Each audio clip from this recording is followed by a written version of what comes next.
Good morning, everyone.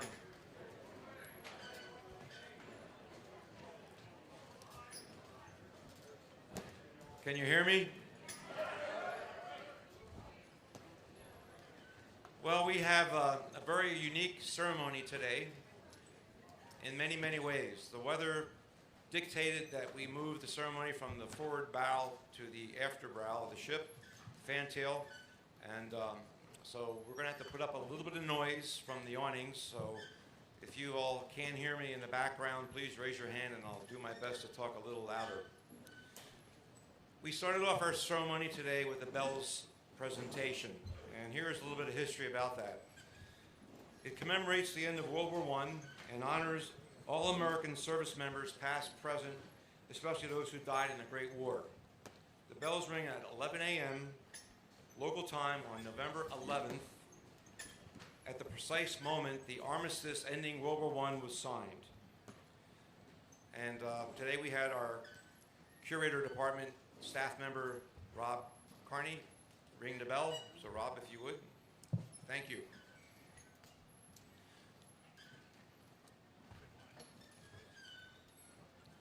So, why are we here today? Veterans Day. It means a lot to many, many people. But before we get into our program, I would first like to ask everyone to please stand for the presentation of the colors. Presenting the colors today is the Marine Corps League Giordano Detachment. Following the colors, we will have our invocation by Chaplain Johnson. Present the colors.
Let us pray. Almighty God, our help in ages past, our hope for years to come. On this Veterans Day of 2025, we gather at this battleship that has sailed and survived to honor those who stood in the gap for liberty across the history of our nation and throughout the branches of the military of the United States. For indeed, O God, you have been a help and a hope to them all. For the soldiers of the Army who bore the brunt of battles, you were their firm foundation. For the Marines who for now 250 years have always been faithful and first to fight, you were the force that fueled their fire. For the sailors of the Navy who have faithfully sailed the 7 seas, you have been their steady star, guiding their vessels home from harm's way. For the airmen of the Air Force who have soared into the wild blue yonder, You've been a column by day and a beacon in the boundless blue. For the guardians of the Space Force who secure our nation's interests in, from, and to space, you are the inspiration that has forged their pioneering spirit. And for the Coast Guardsmen who bravely patrol our bays and borders, you are their guiding grace. Hear our prayer today, O God, for all of our veterans. Grant them healing from every hidden hurt and give them honor. May the words spoken and the activities that take place during this ceremony cause us to never forget their sacrifice and always give you thanks for your help and hope. In your sovereign name, amen. Thank you. Please be seated.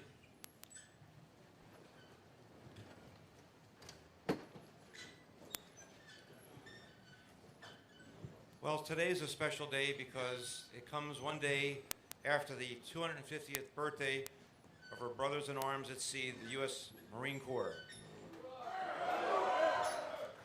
Semper Fi.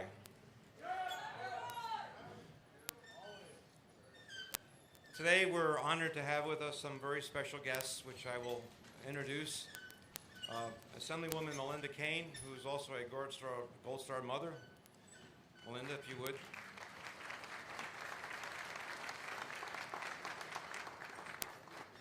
And next to her is Joe Crescens, whose brother Michael lost his life in Vietnam, and for his service and for his heroic performance of duties was awarded the Medal of Honor posthumously. So Joe, if you would, please.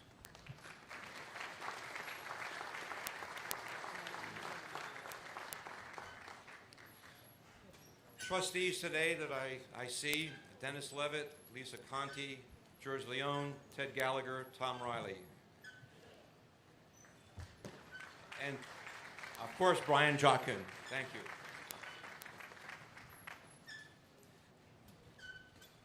Lastly, in way of an acknowledgments, I would like to recognize our bugler, Nan LaCourte. The Battleship New Jersey was the last ship in active duty to actually have a burglar assigned to their command, and that was Brian Trottier, who retired in 1969. We have with us Nan, who has performed brilliantly throughout the many years that we've had the need for a bugler. So Nan, if you would, please.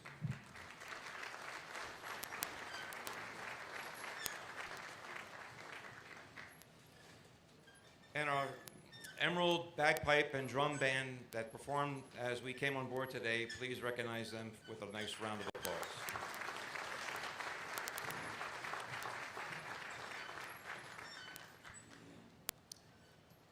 To tell us a little bit about Veterans Day and the meaning to all of us, it's my distinct honor to introduce to you one of our guest speakers today, Congressman Norcross from the 1st Congressional District. Born and raised in South Jersey, Congressman Norcross is an electrician by trade and a Crown Union member. In Congress, he is committed to improving the lives of working families by focusing on issues that matter most: raising wages, strengthening the economy, ensuring affordable, high-quality education, and supporting the brave men and women who protect our nation and our neighbors. In Congress, Congressman Norcross serves on the House Committee on Education and Workforce, and also on the House Armed Services Committee, where he is ranking member of the Subcommittee on Tactical Air and Land Forces. Congressman Norcross is a lifelong Camden County resident, where he lives with his wife, Andrea. He is the proud parent of 3 adult children and 4 grandchildren. And finally, Congressman Norcross is and has been a strong supporter of Battleship New Jersey. He embraces the historical importance to maintain and preserve the legacy and tradition of this American icon of U.S. Navy sea power for future generations to enjoy and experience. Please extend a warm welcome to Congressman Norcross.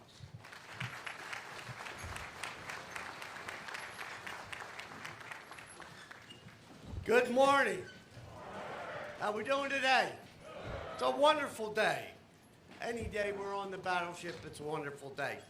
And by the way, I'd like to thank those who are running this great ship for making that command decision and move us back into this environment. so I can keep my 36-minute speech. Okay, you saw that. First of all, Melinda, it's great to see you. She serves in the Assembly and, as you heard, Gold Star Mother, and all those who have helped put this great ship here on the Delaware so we could be here for the 250th anniversary of our great Marines. That is by far the oldest birthday party I've ever attended, so please to another. And just to a moment, you know we are in Washington going back tomorrow to get the government open, which is a good thing. And my defense fellow, Brian Lee, who serves. Brian, thank you for being here today. Veterans Day. Almost 25 years ago, there was an opportunity. The Battleship New Jersey was going into mothballs once again. And a group of us from this area and North Jersey said, how can we best honor those that have worn the uniform? What can we do to remind all of us that live here what it took to keep us free, keep us who we are in this great country? And the idea was hatched to bring the battleship home. And why is that important? As I like to say, to remember the last generation, to those who have served who are no longer with us, to those who will be the next generation, those young men and women who would spend the night here, to understand a little bit more of what it takes to defend our great country, and certainly what I call the now generation, those who are serving in uniform as we speak. You know, this battleship has had an incredible history, the most decorated, but each one of those battles was an experience, those who wear the uniform. Because while that was going on, those veterans left family at home. And it's not like today where you can find out news in a matter of seconds.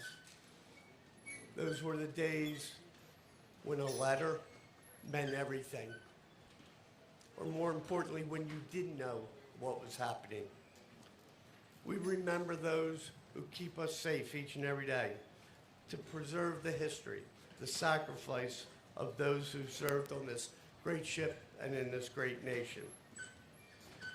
And the one thing that we wanted to do, and I had the honor of, on Friday, introducing Save Our Ships Act, which is a bill designed to not only preserve and pay for what we do here on the battleship, but on all historic ships around the country, so that we can remember what it took to build this great nation as we look over to Philadelphia.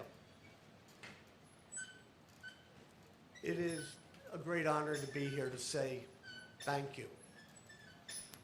A simple thank you for those who wore the uniform. Because as they were serving, their lives were on hold. Whether it was further education, their career, their job. And it is our solemn obligation to make sure that we continue to say thank you in ways that are meaningful to those veterans, but also gives them an opportunity to fulfill their life after they take off the uniform. Because as we all know, they continue to serve in each of our communities in many ways that you'll never hear of because they don't look for the recognition. So on behalf of a grateful nation, to all those have served, to the now generation who are serving, and certainly to the next generation who will keep us safe right here on this board of this battleship, but around the world. We thank you, and may God bless.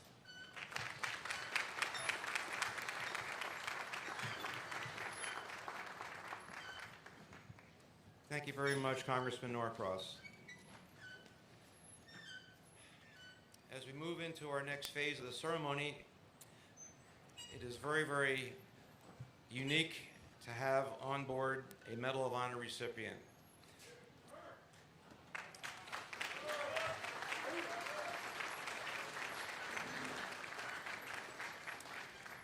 To introduce Colonel Barney Barnum, who is our Medal of Honor recipient, please welcome Colonel Don Hopper.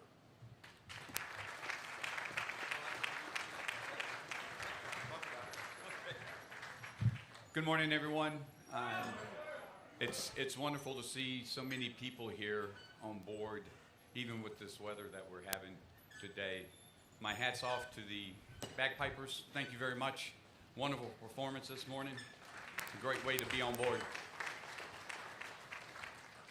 I've gotten to know Colonel Barney, for a number of years. I first met him when I was down at Tumeth, and he came and visited the Marines down there, and especially the Reserve Marines down there, and he spent a lot of time with us. So I've gotten to know him over the last 15, 20 years. And I can tell you, you can read his bio, and I won't do that. I'm not going to bore you with that.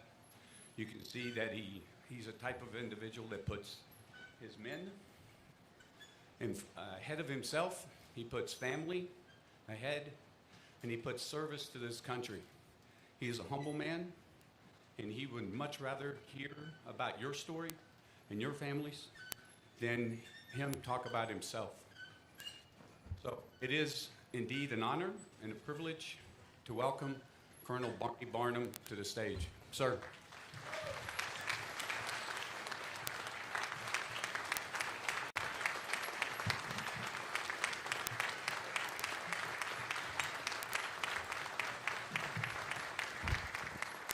Thank you very much. Thank you.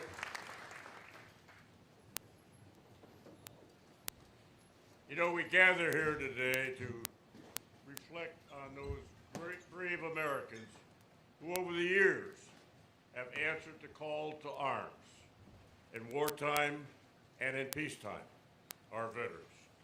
And by gathering here this morning, we offered an outward sign that we are truly a grateful nation. Yet it is undeniable,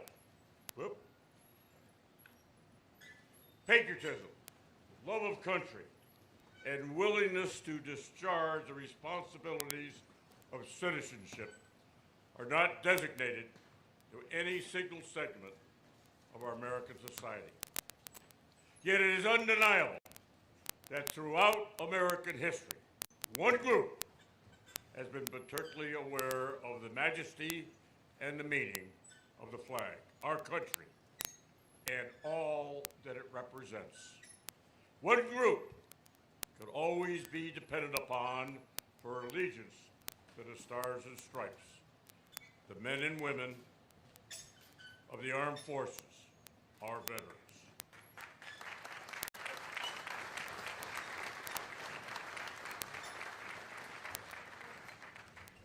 This morning we gather to honor and say thank you to all veterans of this great country.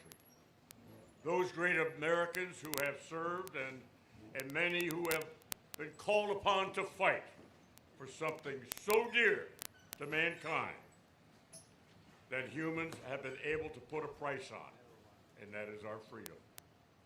Each of us should pause today and in our hearts and our prayers to truly thank all veterans for those daily freedoms that so many Americans take for granted. Because, my friends, each day of our lives, each of us enjoys the freedoms that our veterans of all wars fought and died to preserve for us. The veterans that we honor here today believed in the American way. They were born with faith, and they kept that faith with their country and with themselves. In the First World War, names previously unheard by the average citizen took on new and tenable meaning. Argonne Forest, Chateau Thierry, the Marne River, Verdun, shisha press, all became synonymous with the roar of gunfire and the struggles of man. World War II and our fighting men fought valiantly on 3 continents. And once again, new names became part of our lives. Normandy, Battle of the Bulge, Guadalcanal, Leyte Gulf, Iwo Jima. Then it was on to the frozen terrain of Korea, and Seoul, Incheon, Chosin Reservoir, Heartbreak Ridge were added to our vocabulary. And then we found ourselves fighting in a different kind of war in the steaming jungles of Vietnam, my war. Our country became divided as we heard of Khe Sanh, Ashaw Valley, Hamburger Hill, Con Thien, Jilin, being reported nightly on the TV. Lebanon, Panama, Somalia, Desert Storm, Desert Shield, yet added more pages to history as our American servicemen and women once again answered the call to arms. After 9/11, we added yet more names to history. Iraq, Afghanistan, Syria, Kuwait, Qatar, Saudi Arabia, Iran. The future of our fighting men and women believed in and to which they pledged their lives is ours today. We enjoy the liberties they served for and fought to preserve. In return, each of us must continue to fight as valiantly as they did, that many in this crowd this morning did, for the principles and the ideals which have made America the great nation that it is today. Those veterans that we memorialize today travel across the oceans and face death far from America. They were peaceful men and women. They didn't want war, but they knew what had to be done. Those who returned and those who did not knew just why it was that they must risk all, even life itself, to preserve for all times a belief, an ideal, a principle. They knew, and we should never forget. Those we gather here to honor today aboard this magnificent battleship served in order to keep the torch of liberty burning. So I call upon each person here present today to join me in rededicating ourselves on this 250th anniversary of the United States Navy and the United States Marine Corps, the greatest country of the world, the United States of America.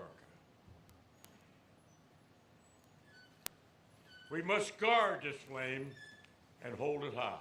It is our obligation to hand out our great inheritance to our future generations. This morning, we stand, we sit in the shadow of giant men who had hearts and great ideals, men who marched away to face an enemy, and many never to return. By honoring all our veterans, you earn the right to enjoy the freedom these gallant men and women purchased with their lives, with their loyal service to our great country. You can enjoy the freedoms that our veterans fought and died to preserve. You can be comforted by the spirit of courage and patriotism that veterans outwardly displayed and left behind for us. So I hope you are proud as I am, of being an American. Daniel Webster once proclaimed, "I was born American, I live American, I shall die an American, and I intend to perform the duties incumbent upon me in the character to the end of my career. Only a strong America, made up of strong Americans, can remain a free America.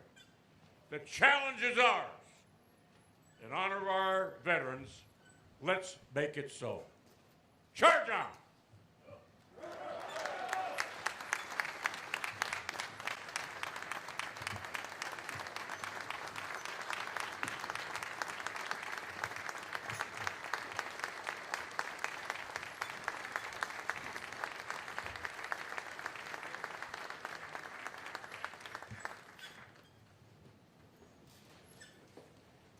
Thank you very much, Colonel Barney Barnum, for those inspiring words. I wish every American could get to hear them.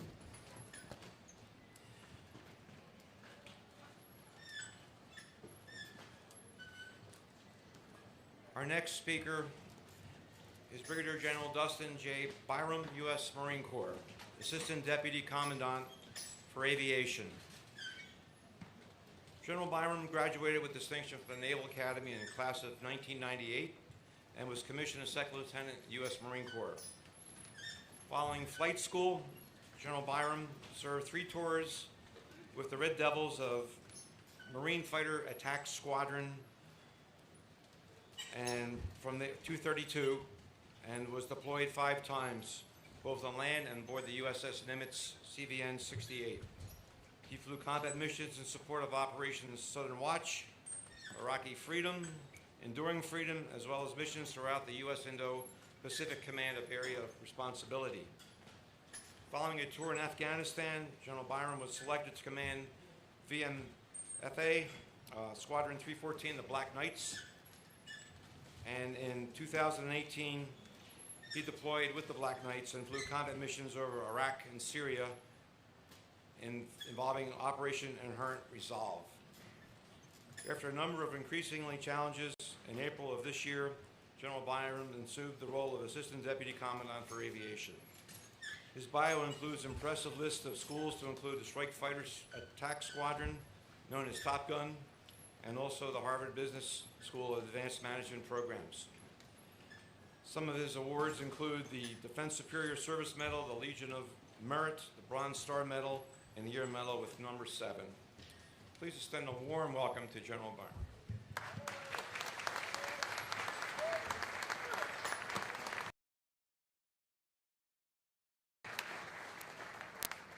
Hey, sir, thank you very much.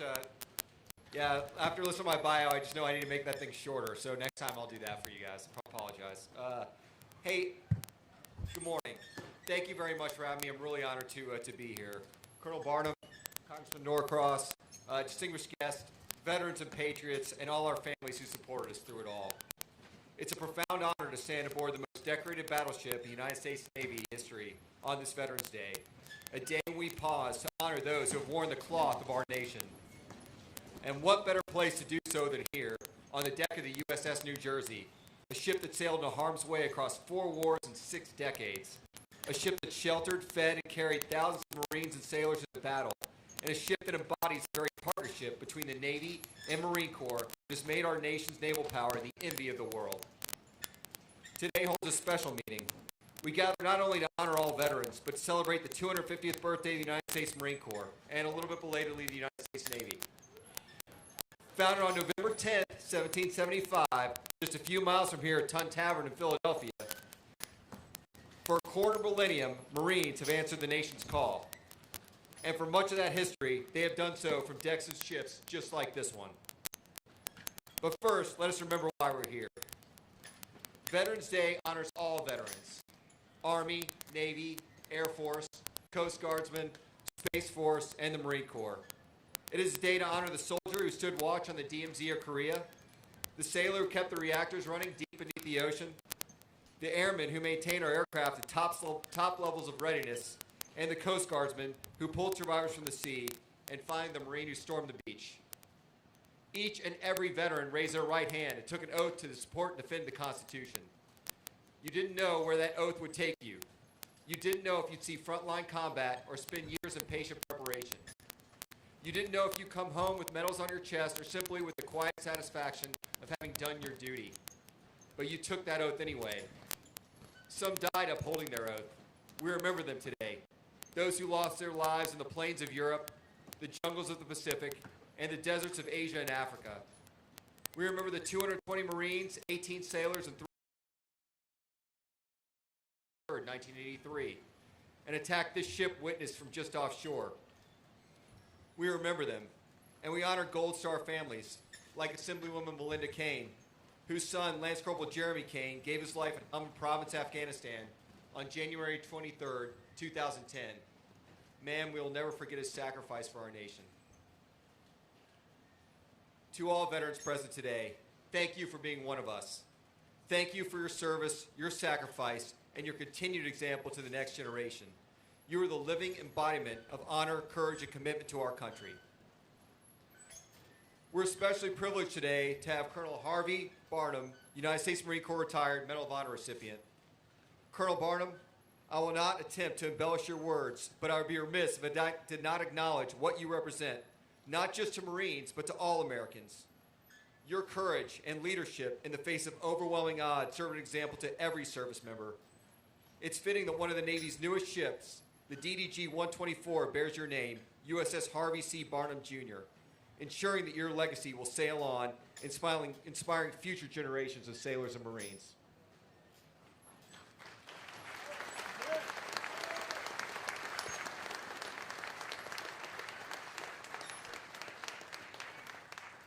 Yesterday, Marines celebrated our 250th birthday, so I'll forgive you guys if you're a little bit under the weather.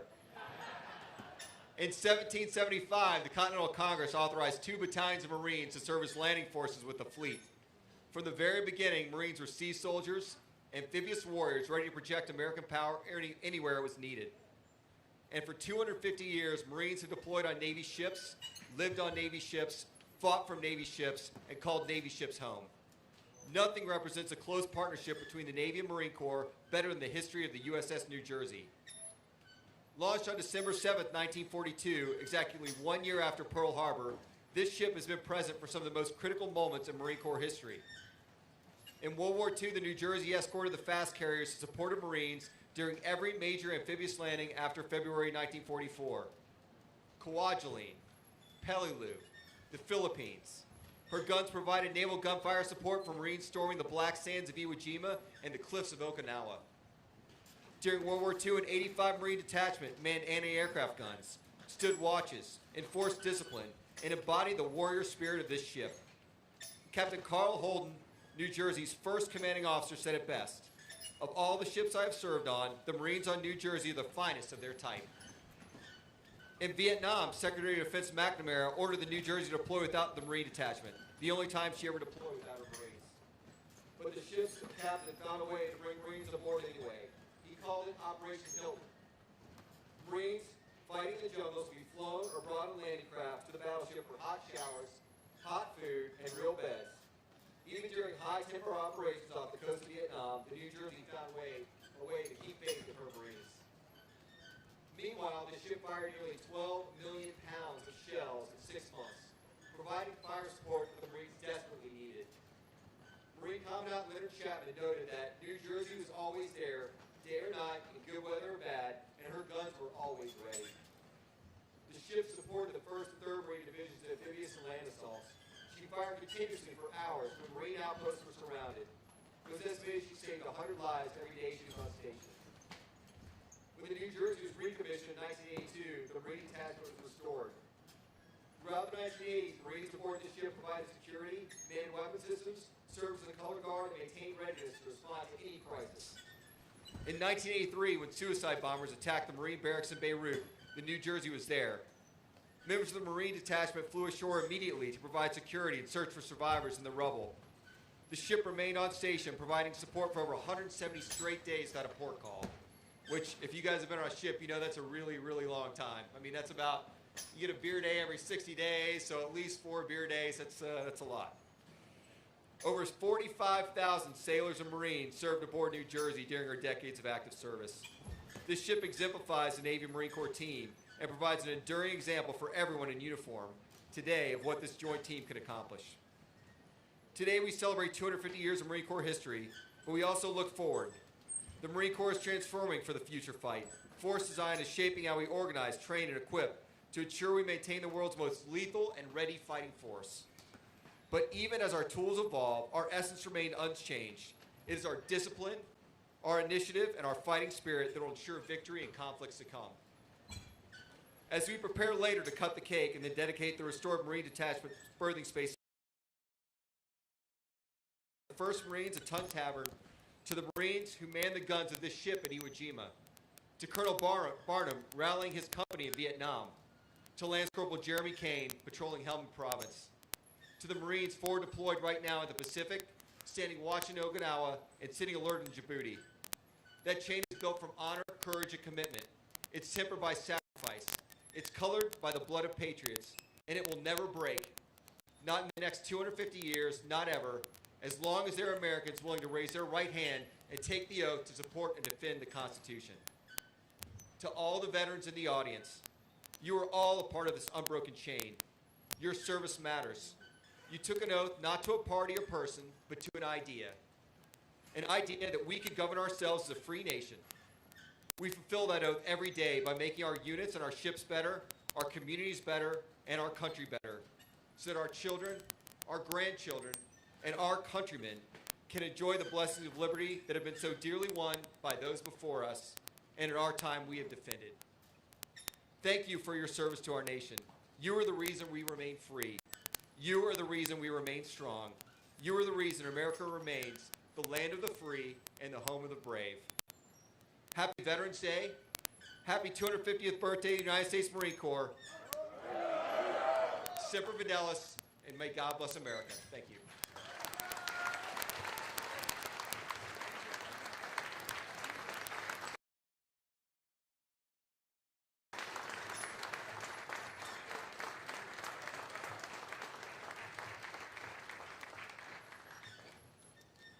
Thank you very much.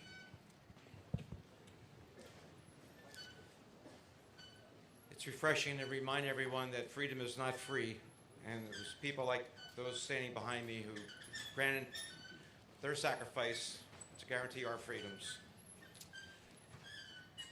At this time, there's a few other folks that we would like to acknowledge for their presence here today. We have some reenactors, if you would please stand. We're here to represent the Marine uniform from World War II.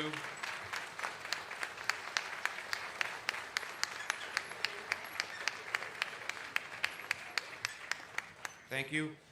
And I understand we have some Mardet representatives who served on board Battleship New Jersey during the 1980s. So if you would please stand and be recognized.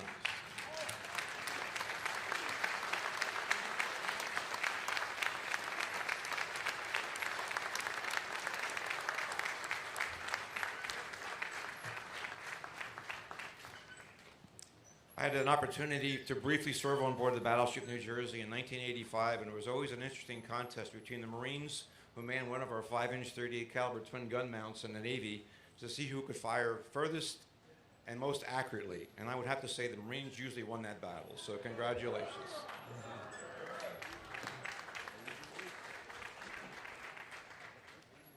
Also here today, I understand we have the junior ROTC unit from Camden High School. If you would please stand and be recognized.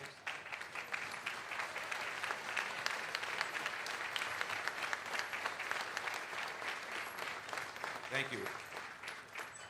You represent the future of our military, so congratulations, and I hope your careers are long and productive.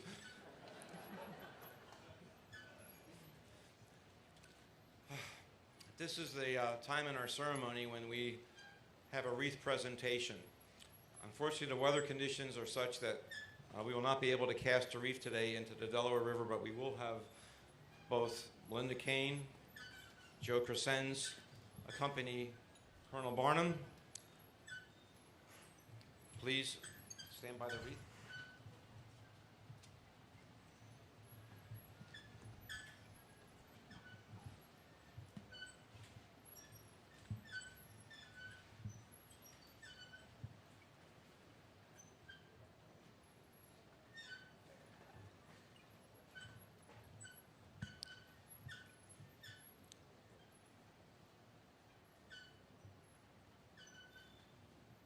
few minutes, the Marine Corps detachment will perform a volley, followed by taps, and our pipers.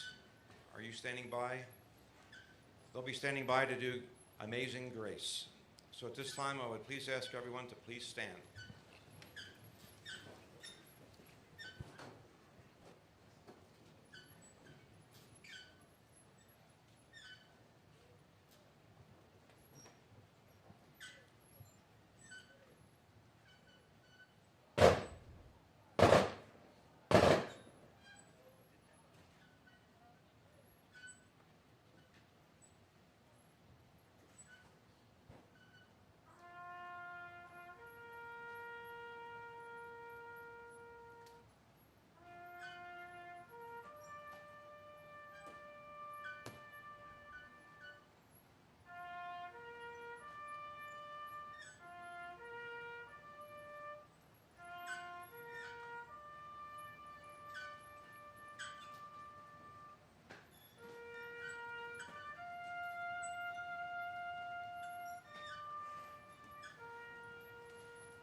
Thank you.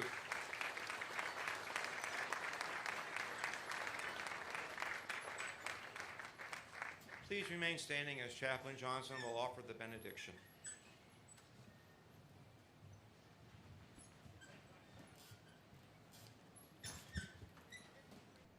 Let us pray. Almighty God, we leave today inspired by the legacy and the labor of the beautiful heroes who, for more than themselves, their country loved. Bring all of us here today and those who currently serve on the shore, across the seas, and in the skies, continued steadfast strength, peace, and purpose, resolve and resilience to collectively carry this inspiring legacy forward. In your sovereign name, amen. Thank you. Would everyone please take their seats?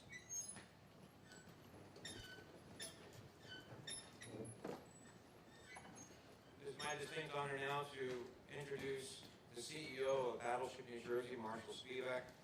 The ship looks so good today, and it's a direct result of his leadership in directing the staff to keep this battleship looking as good as she ever did. So he pays the bills and keeps the lights burning. So please welcome Marshal.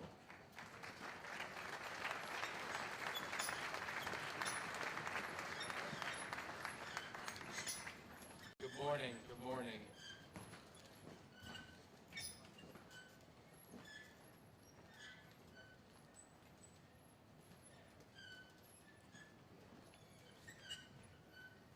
Good morning. As we close today's Veterans Day ceremony, I want to take a moment to thank all of you for being here, and especially the men and women whose service we honor today.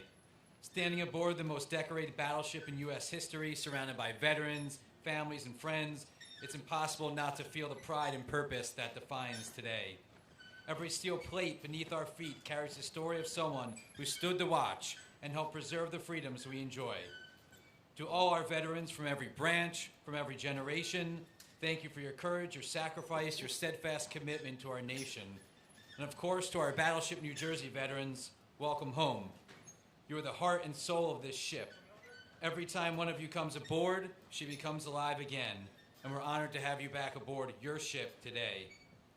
I'd like to join Walt in recognizing and thanking some of our guests, of course, Colonel Barnum. It's such an honor to have you aboard, Colonel.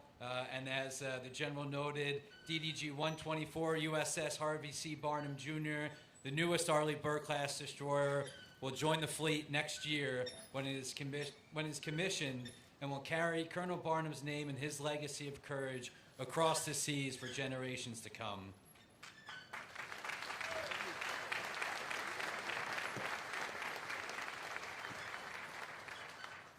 Brigadier General Byram, Assistant Deputy Commandant, we thank you, General, for being here. We thank you for your great remarks and your words and your leadership in shaping the future of our Marine Corps. We're grateful for you being here, especially during today's shutdown. Thank you very much. We appreciate you being here.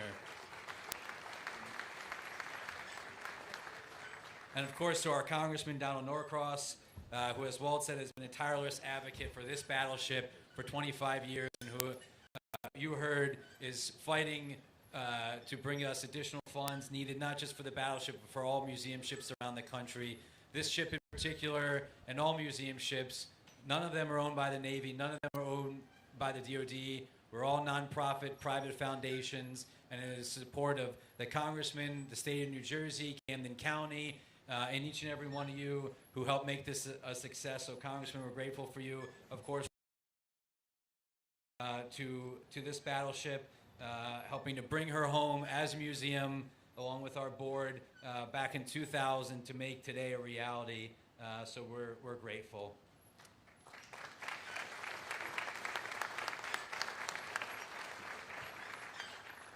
And now this weekend marks a very special milestone, as we've talked about, the 250th birthday of the United States Marine Corps. Since November 10, 1775, just several hundred yards right across the river at the Tun Tavern, Marines have answered the call to defend our nation. And that proud tradition runs deep here aboard the Battleship New Jersey. Across 3 commissions in World War II, in Korea, and in the 80s, members of our Marine detachment, our MARDET, played an essential role.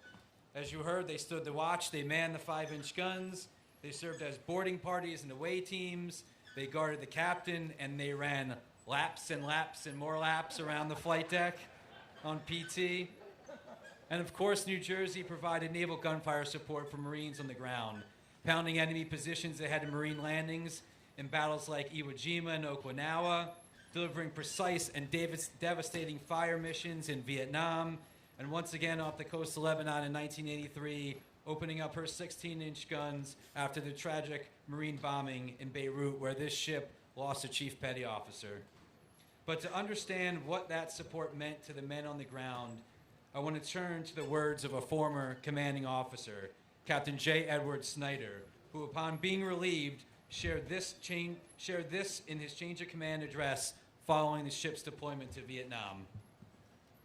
We have all talked with the Marines and soldiers serving in Southeast Asia, and we have heard their feelings about New Jersey.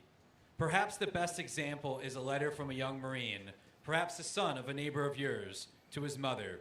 It read, "New Jersey sits out there, big and beautiful. When she lets go her 16-inch guns, Charlie knows he's in for big trouble.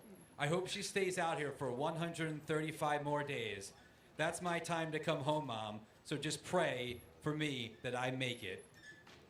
This response was repeated again and again by our forces ashore and was confirmed by the Secretary of the Navy in presenting New Jersey the Navy Unit Commendation. That letter and Captain Snyder's words remind us what this ship meant to all those who depended on her firepower and her crew. It's a legacy of strength, precision, unwavering support, one that echoes across these decks today. And to all the Marines, veterans who are here today, and especially our MARDET alumni, we thank you. The ship has been made stronger because of your presence, and we are honored to celebrate 250 years of the Navy and Marine Corps excellence right here aboard your battleship. I'd also like to take a moment to thank Captain Urban, the members of our Military Affairs Committee, our Battleship Board of Trustees, for their ongoing dedication and support to our mission here at the ship.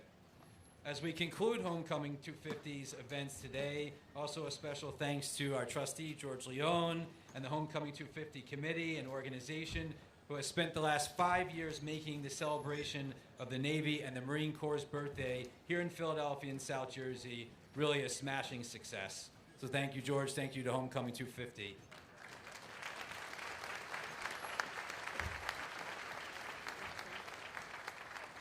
And as Walt noted, I certainly cannot take all of the praise for the way that the ship looks. That is a thanks to our incredible staff and our incredible volunteers. As a museum, we have surpassed over 270,000 hours of volunteer efforts right here on the ship since becoming a museum 25 years ago.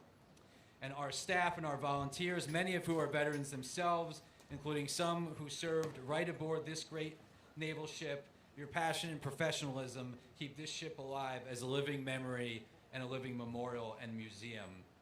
One of the greatest accolades, one of the greatest sources of pride I have is when we have sailors and Marines in today's Navy who come aboard and say that this ship looks just as good as any other ship in the fleet today, and that we take great pride in that. And that's not just for me, that was said to me by our Chief of Naval Operations, Admiral Col, who was aboard here just a few weeks ago to celebrate the Navy's birthday, and Vice Admiral Gumbleton, the commander of U.S. Fleet Forces, and sailors up and down the ranks who love visiting us here at the battleship.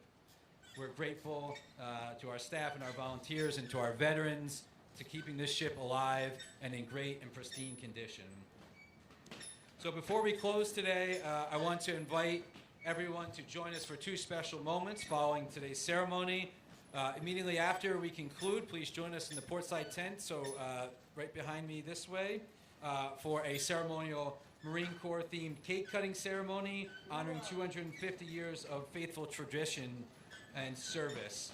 We have two cakes. We're going to need to figure out who is the oldest Marine and who is the youngest Marine. And we have a second cake, which we'll hope that our MARDET veterans help us cut. And later today at 1 o'clock, we hope you will join us again down below deck for the ribbon cutting of the newly restored Section 3 Marine Detachment berthing space, which for the very first time will be reopened as a part of the tour route, as a part of the museum. So thank you very much to everyone who came, who is here today to help us celebrate, our volunteers, our supporters, our visitors, for keeping this ship afloat, but also alive with meaning and purpose. You ensure future generations understand what service and sacrifice look like.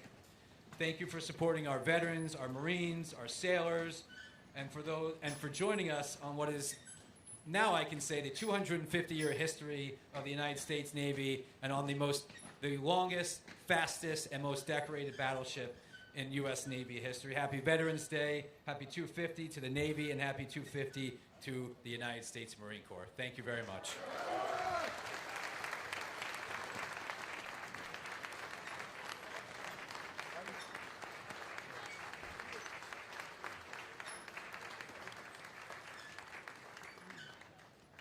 Thank you, everyone. I would ask all the veterans to stand, but I see everybody standing, so how about raising your hand if you're a veteran? Thank you very much for your service.